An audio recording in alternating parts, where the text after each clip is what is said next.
वालेकुम दोस्तों, जी इख़्लाक़ ॾेई सिंध प्रचार न्यूज़ के ऑफिशियल पेज तां अॼु वरी सभिनी सिंधी भाइरनि सां मुखातिब थी रहियो आहियां।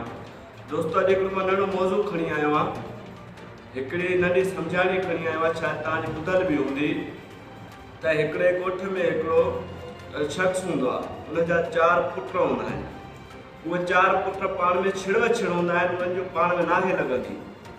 वो शख़्स यकी मुसलसल परेशान रहंदे उनके ज़हन में हिकिड़ी सोच ईंदी आहे। उहो हिकिड़ो ॾींहुं थींदो आहे जो 4 पुटनि खे गॾु घुराईंदो आहे। छा कंदो आहे, उन्हनि 4 पुटनि खे हिकिड़ी हिकिड़ी लकड़ ॾेई वेंदो आहे हथ में। उन्हनि खे हुकुम कंदो आहे त हाणे हिन लकड़ खे भञो। पोइ उन हिकिड़े खे 4 पुट हिकिड़े हिकिड़े लकड़ खे आराम सां भञी वेंदा आहिनि।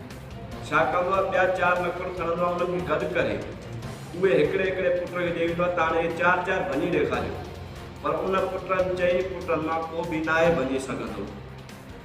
त उहो शख़्स पंहिंजे पुटनि खे चवंदो आहे त अगरि तव्हां हिन हिकिड़ी हिकिड़ी काठी वांगुरु अलॻि अलॻि हूंदो तव्हांखे हल्को टोड़े छॾींदो, ऐं तव्हां गॾु हूंदव हिन 4 लकड़नि वांगुरु त तव्हांखे कंहिंखे बि धारे जी ज़रूरत न थींदी जो तव्हांखे टोड़े सघंदो।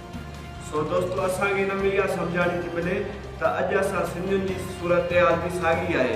अॼु असां बि छिड़ आहियूं, उहो ज़ात परस्ती हुजे या पार्टी परस्ती हुजे, उन में असां छिड़ आहियूं।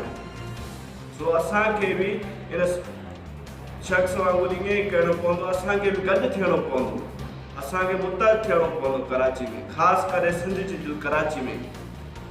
सो ख़ुदा इन ते गौर कजो, लफ़्ज़नि ते पाण में मुतहद थियो, पाण में एको कयो। यूट्यूब चैनल सिंध प्रचार न्यूज़ के वध खां वध शेयर कंदा, सब्सक्राइब कंदा।